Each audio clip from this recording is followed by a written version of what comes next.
Hello everyone. Welcome to the course on digital electronics. This video will cover the topic of registers, presented by Dr. Bhargav. Today we will focus on registers, shift registers, the different types of shift registers, and their various applications. Registers are a fundamental part of the CPU.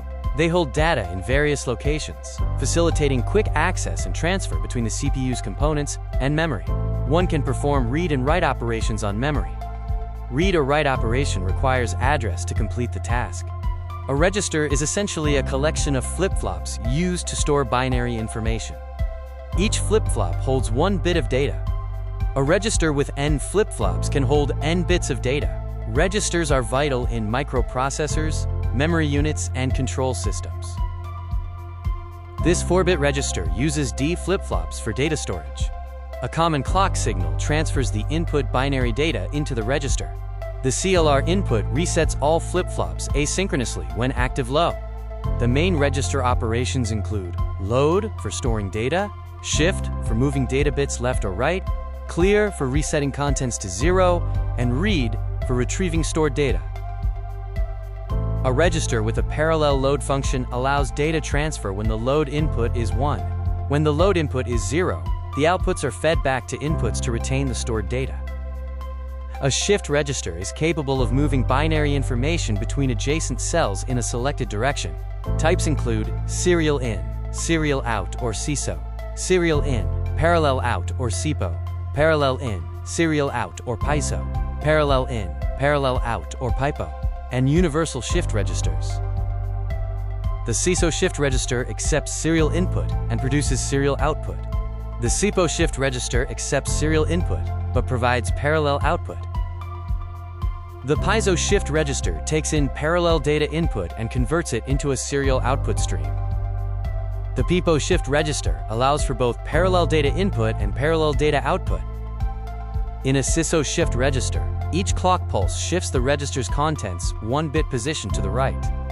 The clear input sets all flip-flop outputs to 0.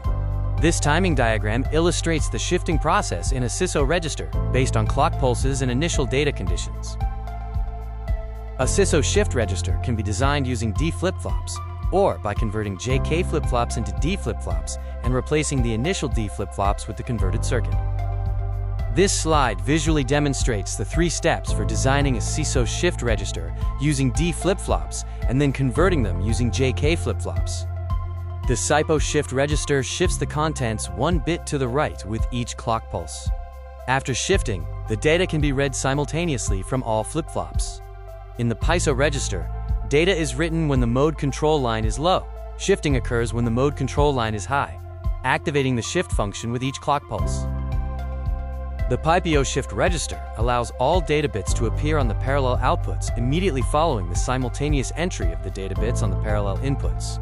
A bidirectional shift register can shift data in both left and right directions, controlled by the input signals. A unidirectional shift register shifts in only one direction. A bidirectional shift register can shift in both directions. The universal shift register includes both left and right shifts, along with parallel load capabilities. The universal shift register, unlike unidirectional or bidirectional types, is capable of various operations, including parallel load and both left and right shifts. Here, I and A represent the 4-bit input and output respectively.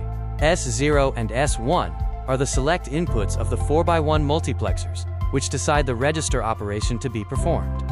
This versatility makes the universal shift register highly useful in digital systems for handling diverse data manipulation tasks. Shift registers are applied in data conversion, time delay generation, digital signal processing, data storage and transfer, and as counters and sequence generators. In summary, registers store and manipulate binary data.